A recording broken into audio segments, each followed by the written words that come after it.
If Milton Hershey was living today and had all the yesterdays from 1945 to the present time, I think that he would be pleased with some things and be very displeased with others.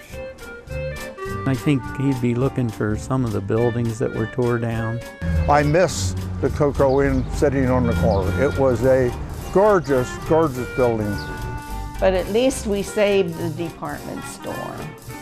He was very proud of having a beautiful park and wonder what all these roller coasters are doing all over the place. I mean, like, how many roller coasters can a park hold?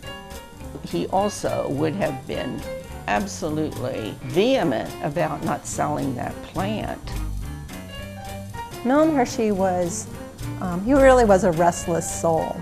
He was not one to sit back and wait for something to happen. He was never satisfied with resting on his laurels. And so he was always looking ahead of something different. You could spot him right away if you saw him. He was a little short guy, really full of energy. You could tell that he was full of energy, the way he walked, It didn't matter where you were in the plant. The word got to Mr. Hershey's in the plant, and the people ponied up. Workers would raise one hand up to signal everyone else that, the boss was coming. But if two hands went up, you knew that Milton Hershey was nearby and maybe you better, step up your work. And he had 2 employees sitting on the bench, and we had about 2 or 3 people waited on. If he saw you doing something wrong, he fired you, and there wasn't any questions. And Mr. Hershey said to the one girl, "Are you working here?" She said, "Yes." He said, "You're not working here anymore." When he fired you, you left town because he owned everything. Well, Milton Hershey created a home that has a school with it. And he wanted them to have those values. You take this business of him deciding in 1929 that he wanted the boys to be out on the farm. You get up at 5 o'clock in the morning, you put on your barn clothing, go out and milk the cows. What a way to learn a work ethic. Every morning, 365 days, your cows made me and my buddies get up and go milk them twice a day, every day of the year. And there's nothing like the smell, unless you live in the country and you walk into town. It's quite an experience. Walking off the farm and then walking into the chocolate. I would say, all in all, he would be pretty proud of what is taking place today. This was his dream. This was the apple of his eye.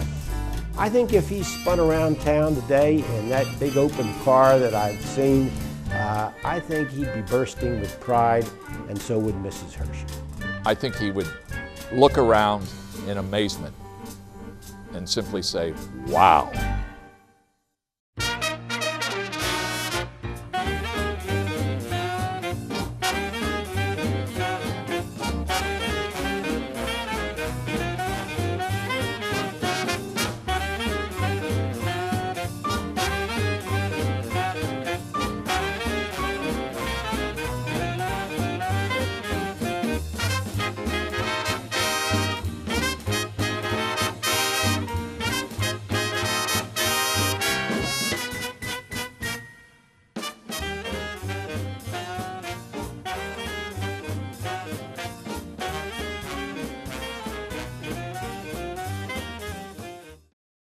Golly, what's he going to ask me now about teaching? Because I don't know anything about teaching.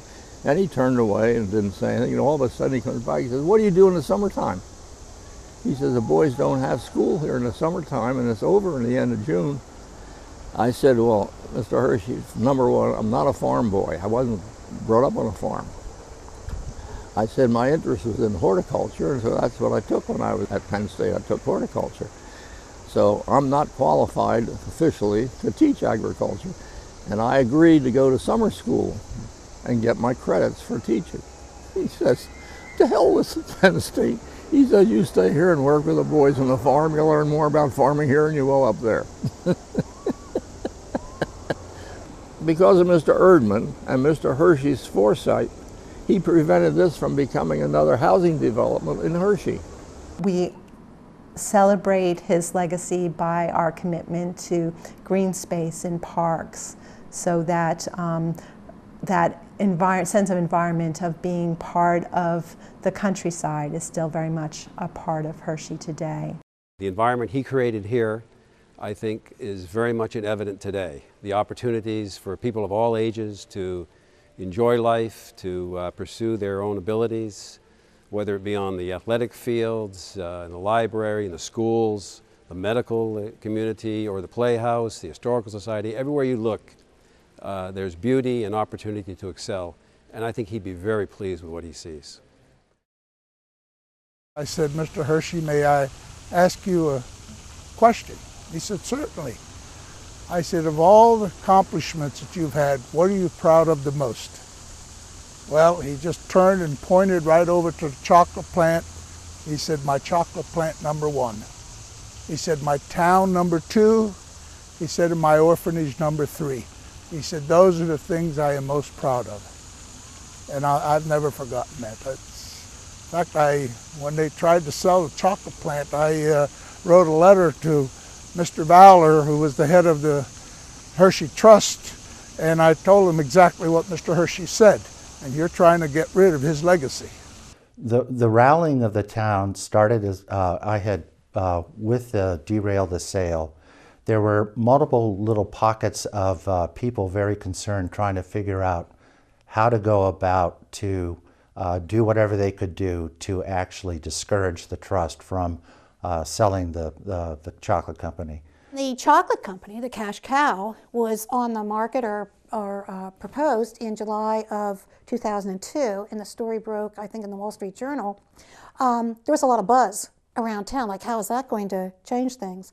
At that point, the realtors groups got together, realizing the property values would drop, organized and started pushing the issue of not selling the company, which brought in John Dunn, Kathy Taylor, Bruce McKinney, and Zimmerman, and a bunch of other people, and they started the campaign.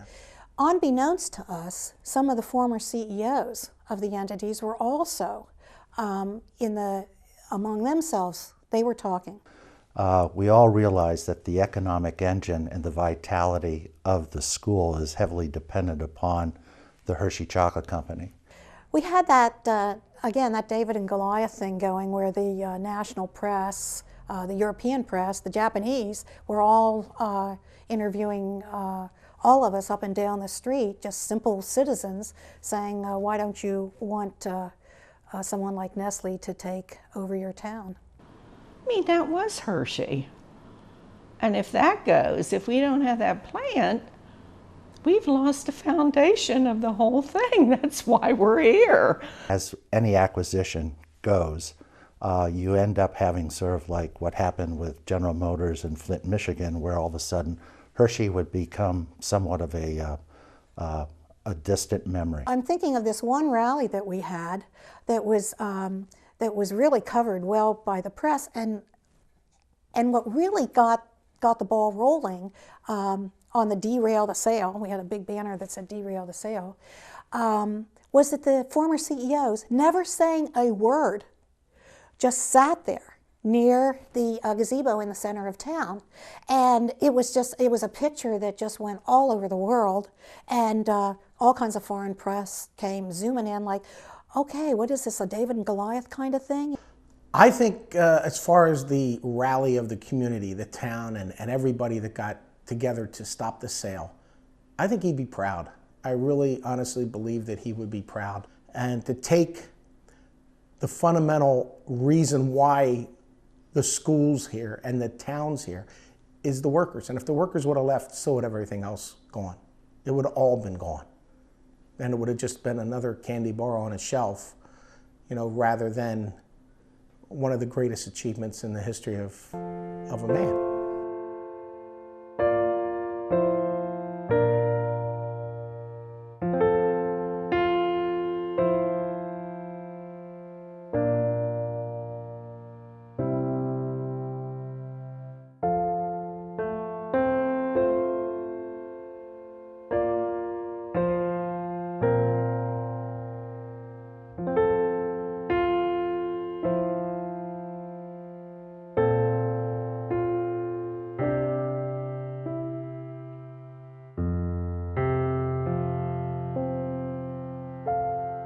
In 1933 or thereabouts, Mr. Hershey came walking into his office and said to him, "Johnny, how many men are unemployed?"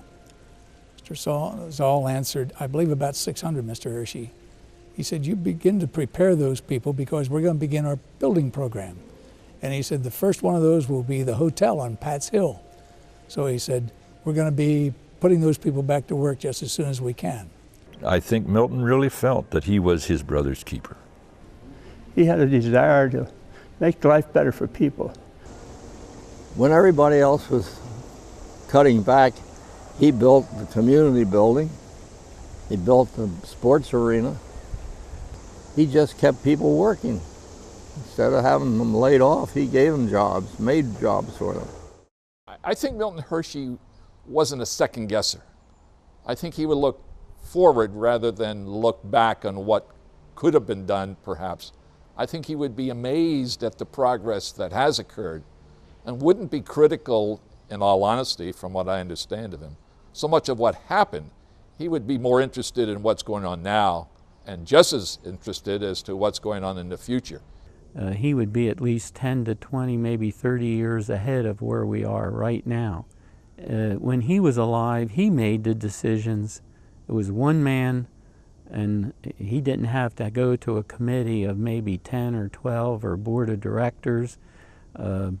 It was his decisions, and he and his architect, D. Paul Whitmer, would come up with a plan, and he'd have it built, and there was, there wasn't even a delay then for permits like we have today, and all the approvals and the DER and all those things.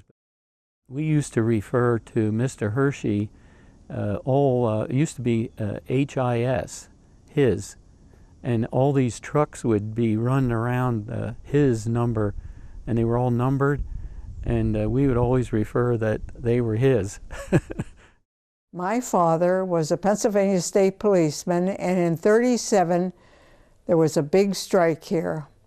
And the farmers threatened to come after the strikers with pitchforks because they could not get rid of their milk. So he came to our house. I remember his chauffeur brought him down to our house. And my father said, "You'll have to leave the room. Can't have you here as a distraction." I cannot recall how they finally settled everything, but they did. And the state police, the old training school, was located on Cocoa Avenue. And my father said it was the first time he ever entered a strike area where the people clapped for them. I was very active later with the Hershey Figure Skating Club. I am still a skating judge. I skated till I was 80. I think Mr. Hershey was the type of person who would realize change. I think he would be very pleased with the medical center because it was due to his trust that the medical center first became a possibility. At one time I was making chocolate. Today I think it's education between the medical center and, of course, the Milton Hershey School. Public education has increased and improved very well.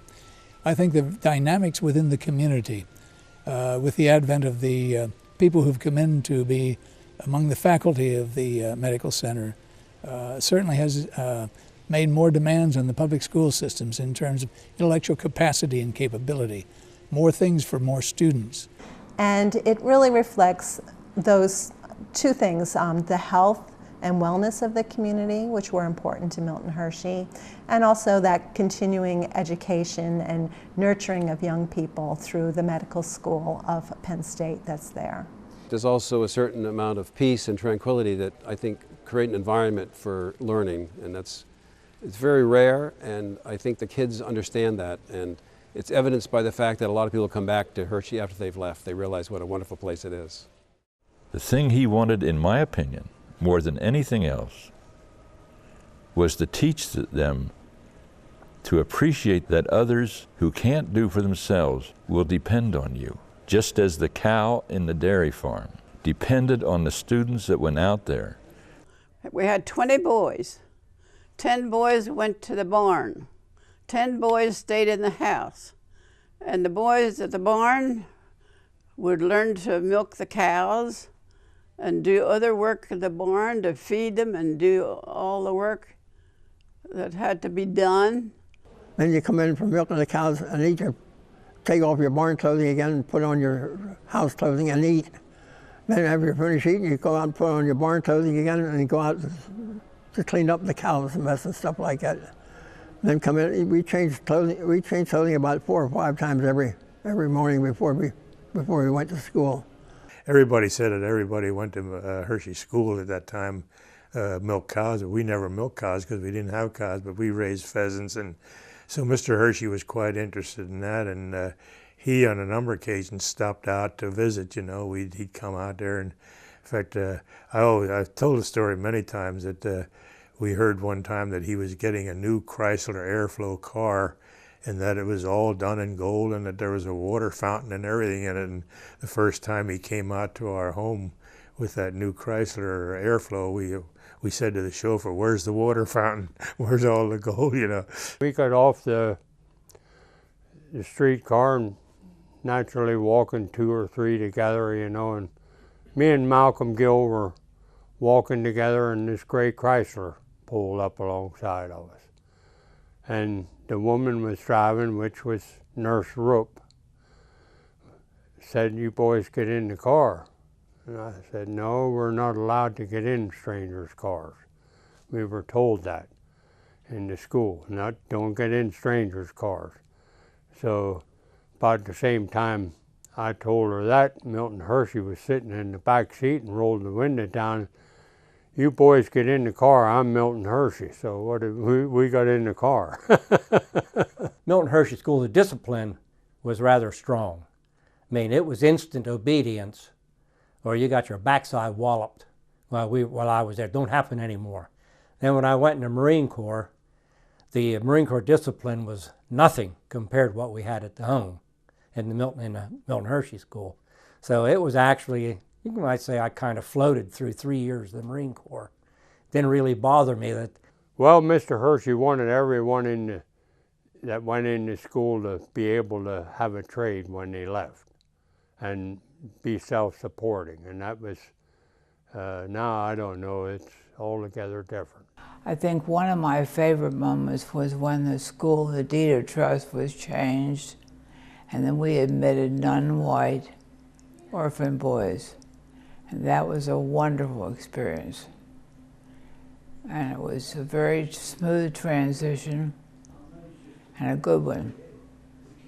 In Milton Hershey School, we farmed like the Mennonites farmed. And I think the main reason was so that we'd have something to do. We got up early in the morning, we milked the cows by hand, we cleaned the barn with wheelbarrows and shovels. We dug the hay out of the hay mow and the straw. We'd have silage to get out. And in the summertime, we'd have corn to hoe. We made hay loose with the same system that you'd see down in Lancaster County today. I remember the day the cow got milk fever, and the boy decided to go out in the barn, got permission from the house father to stay with that cow all night. He had a bucket of water and a sponge, and he kept the nose and the forehead of the cow wiped down as this cow was going through this. Milton never intended that the majority of students who would go out in the farm would become farmers or herdsmen. That wasn't his intention. His intention was to get across those values. It didn't matter whether you were the head of something or whether you were something else. We all were very close. And that's the way Mr. Hershey was. He'd visit people who lived in his housing and sit down and talk with them. And they always told me how he'd go through the factory and talk to the people. He wasn't in some elevated position where you don't talk to people beneath you. And Mr. Hershey came on the farm and he came walking in and he lit up a cigarette, or he had the cigarette in his mouth. And my husband, of course, told him right away. And I guess he didn't realize who Mr. Hershey was at the time. And he told him we don't allow any smoking in the barn or around the barn. And that's just what he wanted to hear. We moved into an old parsonage next to the other church on Park Avenue. And I don't remember, but my brother tells me about Mr. Hershey coming to dinner there. When he came, there are steep steps up to that parsonage, and he must have slipped on some of them and soiled his trousers. So the chauffeur took him home. He changed and came back, didn't say anything about it, but he didn't have his cigars, which were in the other trousers. So he asked my brother Clifford to go up the hill, Park Avenue, to the Cocoa Inn. There was a cigar store there with the drugstore, and bring him cigars, which he did. The people at the Hershey Lumber Company designed and built the extraction machine using a hexane process. Hexane is a form of gasoline, but it's about 10 times as volatile as gasoline. There was one guy who worked for the extraction plant that smoked a pipe, and he used to go back in the corner in the cold weather because he didn't want to go outside and light his pipe. And they were telling me the story one time that this guy had his pipe lit and he was back there in the corner, and Mr. Hershey come to check, take a walk around the extraction plant. He come in the back door, and here this guy had the pipe, and Mr. Hershey must have seen him because the guy grabbed his pipe and stuck it in his back pocket real quick. And Mr. Hershey just stood around for a while, and the guy was ritzing around because it started to burn him in his back pocket.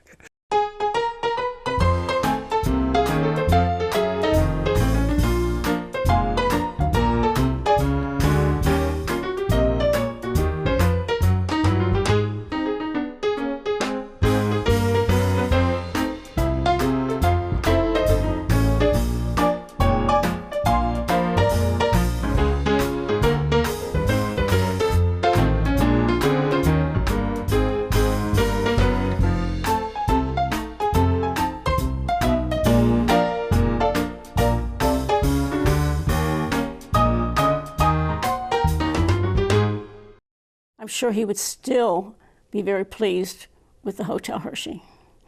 It has maintained its beauty. It has been taken care of.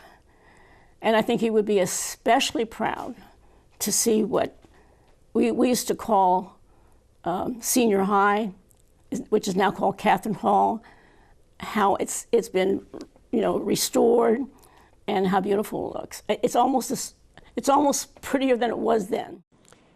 If Milton Hershey walked down Chocolate Avenue today, I think he would be bursting with pride and perhaps some surprise, pleasant surprise. My experience primarily in this town has been involved with the old Hershey Estates Lumber Company, but primarily D. Paul Whitmer, who was Mr. Hershey's fair-haired architect. And it obviously was a marvelous marriage because Mr. Hershey loved beautiful buildings and D. Paul Whitmer loved designing beautiful buildings. So, all you had to do, and even to this day, look at the building in the back of us. It's just a magnificent structure.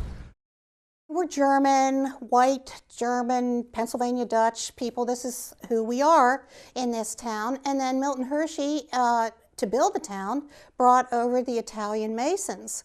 And they're from wonderful towns in Italy. And they have fabulous names. I grew up around the corner from the Lucianis and the Pellegrinis and the Paolettis. And it's just with the wonderful, wonderful cooking smells that came out of their houses. The Italians that they brought over here were primarily labor group. It wasn't your doctors, your dentists, et cetera, et cetera. They were labor group, period.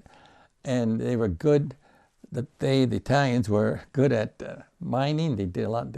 They worked for the Millard mines at the time, limestone mines, and quarries, I guess they called them. And of course, the stonework they did with the Hershey Hotel and the community center, they were really manual work. But they were very frugal, and they were happy to have a job. And that was the difference. They really wanted to work. There was no Social Security those days, no things like welfare. I mean, you either coped or you were out. You didn't make it. So they were just happy to have the opportunity, having a place to work. So that was the beginning of the Italian influence in Hershey. My father, Michael, in his store, dealing with people he knew, they grew up together, and they had a little hardship, and they needed food or something else, and they gave him a little book, and never looked at your accounts, do you working? And it was almost automatic. And then they'd write every little item down of what he bought that day. And the guy paid when he could. It could have been next day, it could have been next year. And it was only a 2,400 square foot store. But it worked. They worked hard. But credit was a big thing those days with people, because Hershey used to pay, when they did work for Hershey, they paid every 2 weeks, if I recall.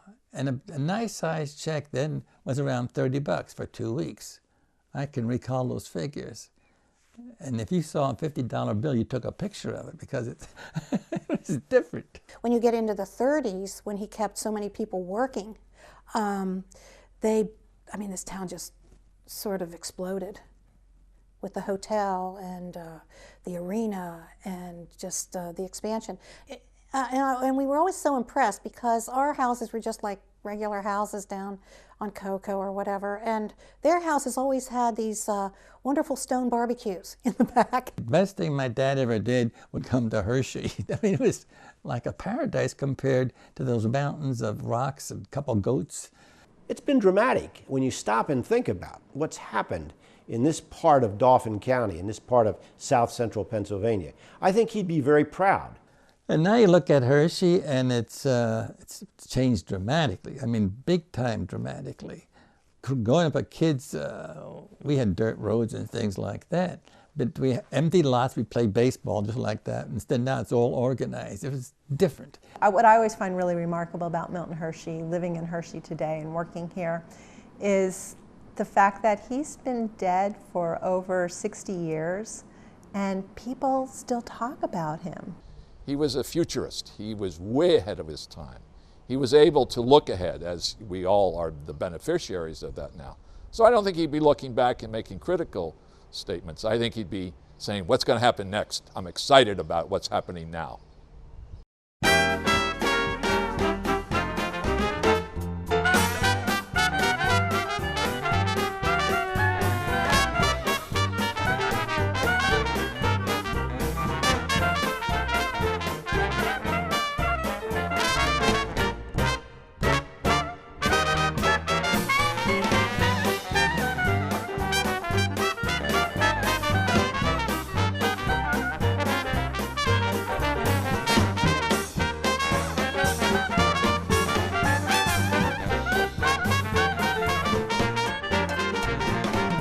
He would be very proud of what's here now.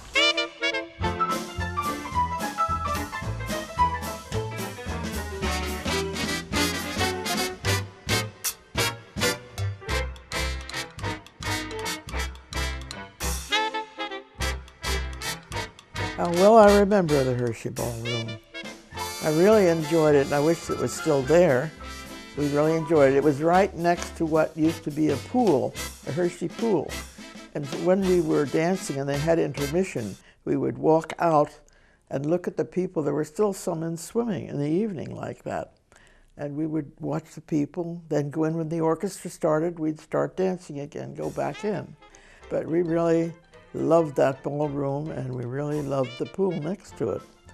And we walked into Sunken Gardens, which I guess, well, they still have lovely gardens. I don't know if they call them the Sunken Gardens, but at intermission, we would always walk down into the gardens together. You were with your boyfriend or whatever, and we had a gang of us that would sit down there in the garden, probably have something to eat or to drink, and we just had a great time. The music would start playing, and then we'd know it was time to go back, and we'd go back and dance. When the mixing department, I forget what they do call it, but we'd have boys that wanted to taste the chocolate, and they would go in with their fingers, and the beater would come back, and we'd have an accident. We have to clean them up from the chocolate splashing on them. My father and I were coming out of the old Hershey department store, which is now the printing company. Out of the rear end of the store was the hardware department. My father bought me a bicycle. We're going out the door. My father said, "That's Mr. Hershey." As we stepped out, Mr. Hershey said to me, "You must have been a good guy." I said to him, "I sure was a good guy." He chuckled, my father talked, and then we went on our way. The steps up to the park office in the park were treacherous height, but up came Mr. Hershey. He wanted to see something in one of the new rides, and he came through the outer part of the office. "Where's George? Where's George?" In his office, and we opened the door so he could get back to the back office. He went into the back office, closed that door, and then a nurse came. The nurse was always with him, and he didn't like to be kept down, however. So the nurse said, "Where's Mr. Hershey? Where's Mr. Hershey?" And I said, "He's in the back office." I heard that door slam, and I said, "I think he just left, and I think the two of them are down in the park." "Mr. Hershey can't come up these steps," she said, as she turned around and went out. But he was up the steps and down the steps, and you couldn't keep Mr. Hershey down. Back in 1945, I think it was August, I was home on furlough from the service, and I was playing golf at the Hershey Country Club West Course, and Mr. Hershey was out there right outside the mansion with his two nurses. And as I hit the ball onto that green there, he walked over to talk to me, and we stood there for about 20 minutes. He asked me all kinds of personal questions about the service and what I did. And finally, the two nurses said, "Mr. Hershey, it's time for you to go in and rest." He was very quiet. He always played by himself. I only caddied one time. He played up at the Hotel Hershey. He only played maybe once or twice a year. And when you caddied for him, you went out, and he wasn't a very good golfer, but he loved the game of golf, you know. He could hit the ball, I don't remember how far, but not very far, but he'd hit it down the middle and play 9 holes, never say a word. And then when he'd finished, he'd give you $1, which was the going rate was 50 cents in those days. And this is about 1936, so if you got $1 instead of 50 cents, that was a big raise. I wanted to say, and will now, that thank you for saving my life. For both my brother Frankie and I, you provided an opportunity to become anything that we wanted to be. We used to be about work ethic. You taught us how to work hard and long. We used to be about deep moral character, and so around respect and honor and integrity, you taught us well. If Milton Hershey came back to visit, I would put him in my car and drive him around and show him all the great things that have been built and improved upon that he started. I would probably start at Milton Hershey School and show him the dynamic development and growth of Milton Hershey School. I would drive down Chocolate Avenue. I would take him around the park and have him take a look at the coasters. I would make certain that he got the totality of the picture that he really painted back in the early 1900s. I think he would be most proud of the totality of everything that's happened, both his chocolate company, his home and school for boys, and his carousels in Hershey Park, and his community. But I have read and have been told that one of the most significant things that Mr. Hershey said consistently over time was that Hershey, we, the entities, the community, we will be judged by the outside world as one. People don't separate us. He was talking about the Hershey department store, and when someone went in and was displeased about something, they might also be displeased. I mean, you may hear them talk about Hershey generally, whether it was the chocolate bar, whether it was the amusement park, whether it was a school. But he consistently said, and I think he was absolutely right up to today, that what we do, our performance, and how we deal with people will be judged as one. Hershey is an iconic brand, an iconic name. And so it's important for all of us who are involved on a day-to-day basis to remember Mr. Hershey's words? He was like a grandpa to us. I always say to people, he was a soft touch. All you had to do as a little guy was run up to him with your arms up in the air and say, Mr. Hershey, and he'd pick you up. Yeah, and it didn't take us long to learn that. But he was just he was a marvelous, marvelous person that, the good Lord didn't make a whole lot of Mr. Hershey's.